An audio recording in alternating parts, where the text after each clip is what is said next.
Welcome to Worlds Collide, a wrestling card podcast for wrestling fans by wrestling fans, featuring Tony Vella from WrestlingTradingCards.com.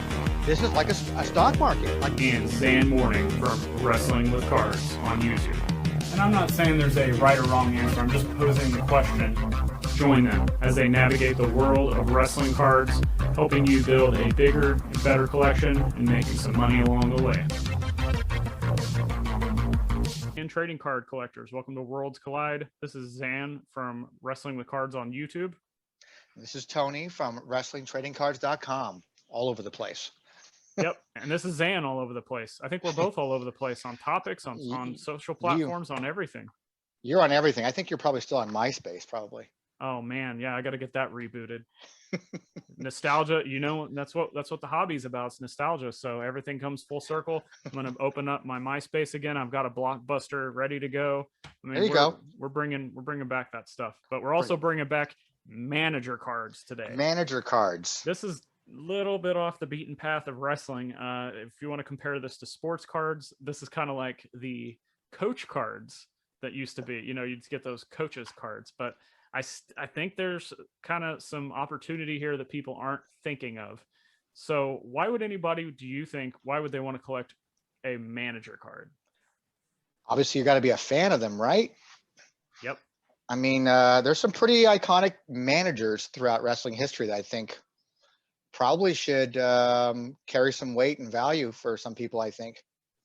Yeah, for me, it's once again, going back to just wrestling in general, it's all about characters.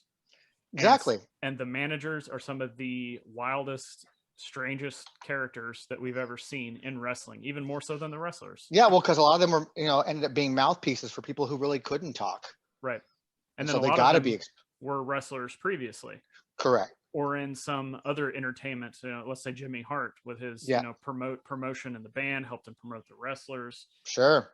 So, and I can still I can see them being as popular as the wrestlers, as opposed to some of the others where maybe the coach or the mascot in a typical sporting set is not going to be as popular as the players, where I honestly think some of these managers could end up being as popular, if not more popular, than the wrestlers. Like who, for example, who would you think? Would you rather have Bobby Heenan, or would you rather have a card of the Patriot?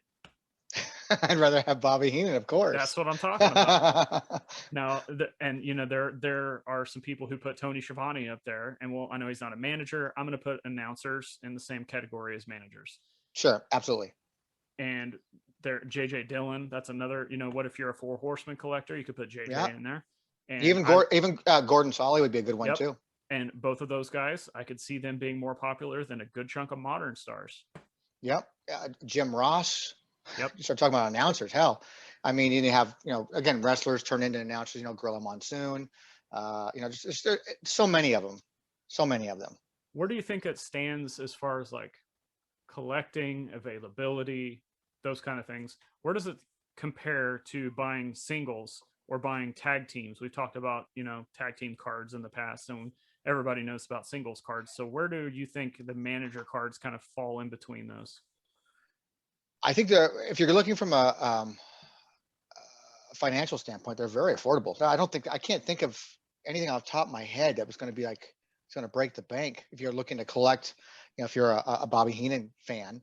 I think maybe the Heenan autographs are about the most True. expensive manager cards I've ever seen. There you go. But that's it. And those aren't even that pricey. They really aren't. Not in the grand scheme of things. No, they really aren't. But again, I think that's you really take the wrestling cards and then you start breaking wrestling cards down into stars, managers, announcers, valets, things like that. When you start getting in below the superstars, you're really a die-hard collector, I would think, at that point. Especially if you're like a player collector. Like, right. I gotta have my Gorilla Monsoons. I gotta have my my Polly Dangerously and stuff like that. I gotta have that stuff. And they're available. There's a lot of them out there, and I think they're all very affordable. Yeah, and that's another thing is that you can do really cool pairings with a PC collection. So, if you've got Bobby Heenan, maybe you could put him with like the Brain Busters, or you could put him Sure. with Hercules, and you can, if you say you got him slabbed by whatever grading company, you could put the slabs together, and it's just kind of a cool Yeah. piece to have him, What a nice complimentary piece to have. Like, I've got my high-end Andre card with my Bobby Heenan card right there, you know? Yeah, especially like if you got him out of like, as I'm pretty sure Bobby Heenan's got an 87 tops. Like that's just a really cool looking set.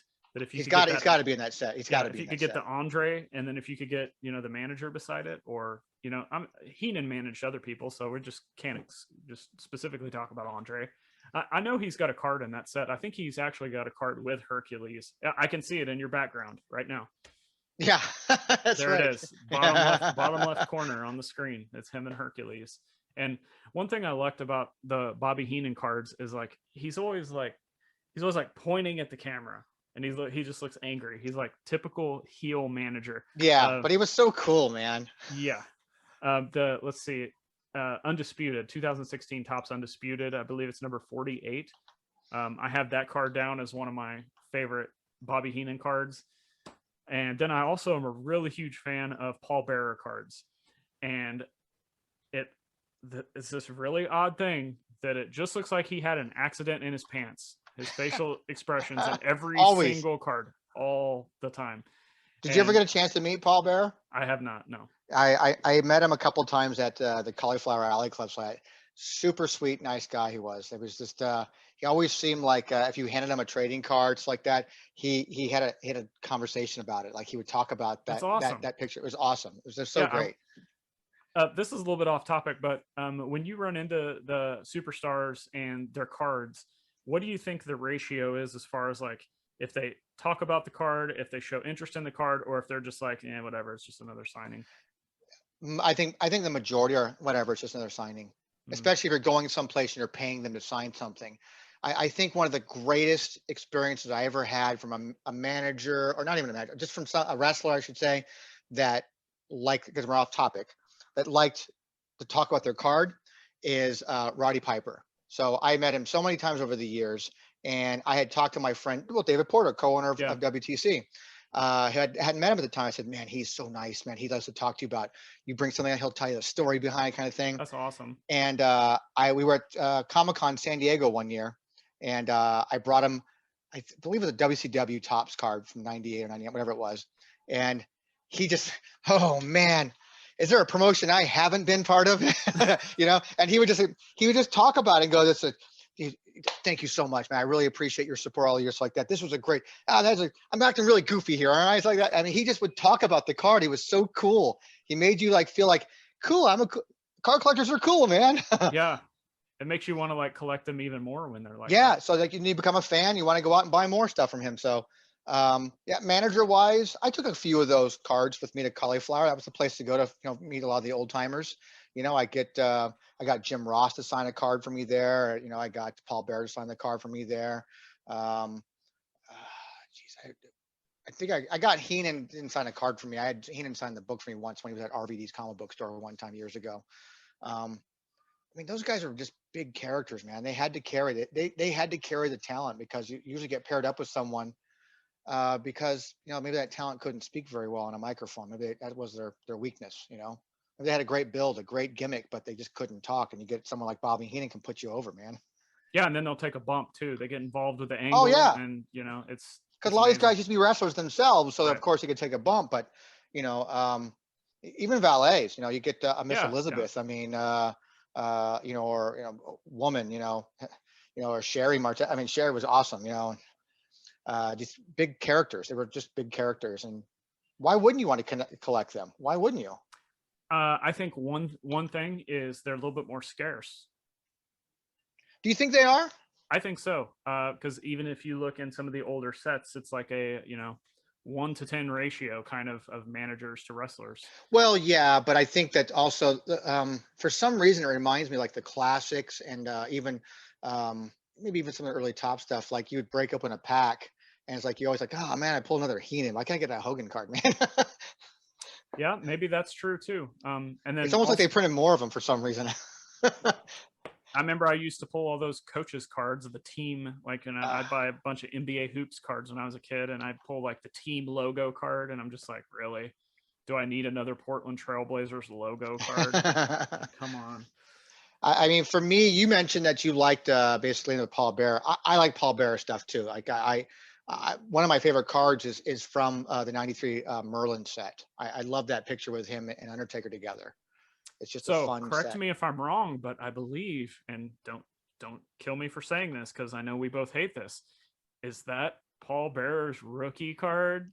It could very well be. Yeah. I can't think of a card older than that of his. Yep, me neither. As soon as you said that, I was like, you know what? I think that's Paul Bearer's first card. So what a iconic shot of that card with him and Undertaker. Yeah. In the same card. It's their first year of having the card. Like that's iconic. Yeah, I think it's a great piece. It's one of my favorite ones. I love that. I love anything with Bobby Heenan. I always was a fan of Bobby Heenan. It's like that. To me, the guy was just funny, witty, and it was very entertaining, especially when I was younger and watching him. He made me want to hate him. He made me want to like him. He made me laugh. And so anything that he was on, like I was happy to pull a Bobby Heenan, trading card like that. That's just cool. I'm with you. I think for the most part, he is the manager that I would say is probably going to have the most value going forward. Unfortunately, deceased, but a lot of I still see Heenan stuff pop up occasionally in WWE product, and we don't see a lot of managers. Like, there's not a lot of managers to begin with in modern product. And when a lot of managers in modern period. Wrestling, I mean, unless you find them in the Legends section. I mean, right. You're going to find Heenan and you'll find Paul Bearer, on occasion here too. But it's you're not going to find Slick. You're not going to find. I think the last Slick I saw was in one of those Leaf sets, which Yeah. It's just it's kind of an unfortunate thing. We don't have a lot of managers today. Yeah. Do you think there's going to be an does that present an opportunity because they're so scarce? Well, when you have something like that Paul Bearer with Undertaker, that's kind of a nice selling point. I know you're kind of buying it for the Undertaker, but you're getting Paul Bearer probably first card too. It's a package deal. Like, how can you not think of the Undertaker with Paul Bearer at any point in his career? Correct. I mean, how cool would it have been to have a trading card done? I don't know. Has one been done? Especially when the modern stuff that I'm not familiar with. Has one been done with DiBiase and Undertaker from debut not off the top of my head, I can't think of one. That would be a kind of a cool card too. I mean, yeah, that would have been cool back in the day, 91, 92, 93, something like that, when they made a card of that. It would have been kind of cool. Right. I think, and I'm going to take a different angle for, I love the Paul Bearer cards. Him and Heenan are kind of like my number 2A and 2B. My number one's Paul E. And that's because that when I look at that, there's a couple different things. Okay, first off, that glorious mullet and that gigantic phone. It's a cell phone, a big Sony cell phone. That phone's the size of Texas. Yeah. That just screams 80s wrestling to me. There's an aesthetic about 80s wrestling, even though it may not be the best. It may not be the most, the highest work rate or whatever. But what you grew up on, what entertained you when you were younger. So it brings you back. It's got a feel to it. When I look at 80s wrestling, I'm like Nintendo cartridges, VHSs, Walkmans, the mall, all of this stuff ties together for me. And when I look at Paul E, he is a snapshot in time of that exact thing. But then I'm also like, wow, this is the first card of a guy that's pretty much changed the wrestling industry. Yeah. And I know that's kind of, a lot of people disagree with me on that, but no, I 100% agree with you on that too, though, because a lot of, WCW and WWF at the time, they were taking talent from them, man. I mean, and I agree with you. And I really think, now that you mentioned it's like that, I think, Paul Heyman I think he's a very undervalued potential investment. Yeah, I agree. Especially I really do. Not only that, he doesn't sign very much, and then relation with Brock Lesnar. Yep. So interesting. Yeah, now I'm thinking about it for the first time here. I'm thinking, yeah, there's some potential there. I got another one for you real quick too, and this one's kind of off the beaten path because it's kind of an announcer card. Eric Bischoff. Eric Bischoff is great too. I think that's great also. It's almost like even having McMahon. Yeah, and that's the whole thing. If you've got the Eric Bischoff card, you've got the McMahon card, and you've got the Paul Heyman card, you've kind of got the triangle of what created wrestling. You got right there. Yeah, absolutely. And they're very affordable at the time of this recording. Who knows Yep. what happens going forward? That's interesting. I'm gonna have to go through all my singles now and find out what I It's have of those also guys. that's also 3 guys that don't sign very much. No, they don't. No, they're So- absolutely right. They don't. I mean, well, no, Bischoff does. Well, in the trading card world, maybe not so much. Yeah, that's what I'm talking but- about. Is strictly yeah, the yeah, trading yeah. cards. But I mean, he's someone that you can get on the autograph circuit and get things signed by him, of course. But having something like an official, authentic, autograph from a manufacturer, yeah, he doesn't sign very much. Right. Like I was so happy, like when I broke open, might have been 2015, 2016 Undisputed. Mm-hmm. I got a box of that, and I pulled a Heyman autograph card, on card, and it's like that. And I kind of wish I would have kept it.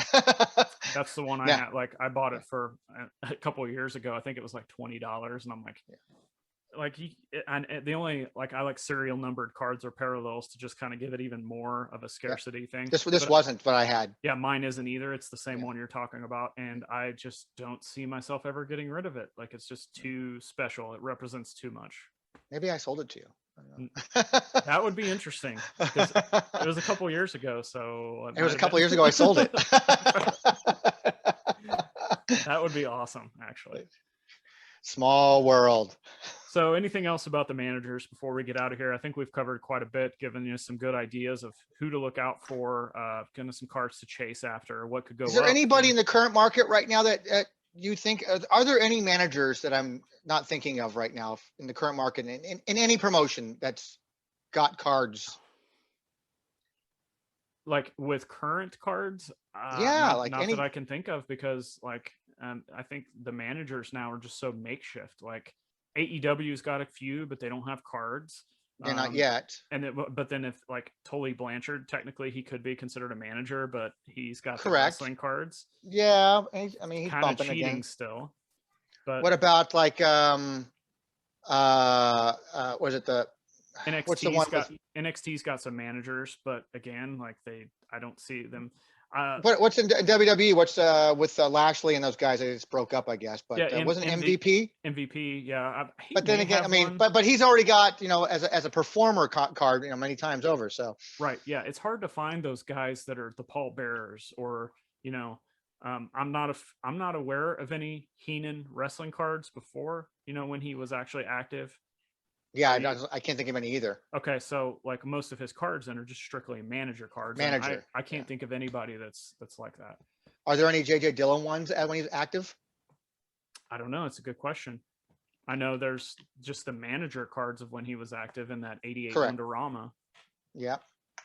But yeah, I can't think of any of him when he was wrestling. And then you got Vince. Like there's still Vince cards that come out occasionally. Sure. And then there's some random ones like Slick or Eric Bischoff in the Leaf set. Old ones too would have been cool as well. Like I can't recall him ever having an official autograph card, which is unfortunate. Like Captain Lou Albano would have been cool.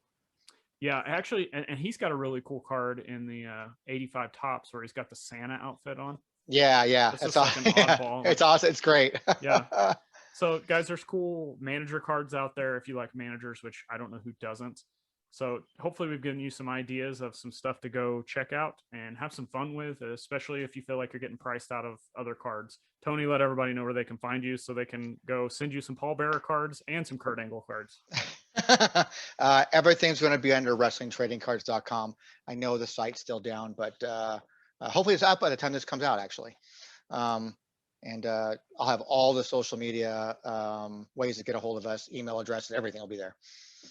And you can find me on most social platforms at Zhan Morning. Check out Wrestling with Cards on YouTube and the podcast. Until next time. I think we could probably send you a pigeon to you, probably, and you'll get it. You take mail that way too, don't you? I will take pigeon carriers, yes. Yeah, pigeon carriers, yeah. Yep. You're everywhere. And then if they can't find your confusing Twitter handle, which you got screwed out of. I did. So I'll send them pigeon carrier to give them your official handle, and then we'll be all situated. That'd be awesome. You're everywhere, and I highly recommend everybody check out your YouTube. I watch your YouTube channels more than any other channel I watch out there. So every time you put something out there, I'm watching it, and I love it all. It's good content. I appreciate that, and you just spawned me to say something else. Guys, me and Tony were, I think, the first two to actually start doing wrestling content on a regular basis. there's a lot of other wrestling card content creators coming out, and which is awesome. I try to share all of their stuff. You know, whether I like it, dislike it, in the middle, haven't had time to check it out, anything like that. I'm trying to just share everything because we need to just build the community as big as possible. So 100%. if you see me sharing something, go check it out. You may like it, you may not like it, but at least give it a shot. Absolutely. All right. Thanks for listening. Make sure you subscribe and share all over social platforms. We'll catch you next time.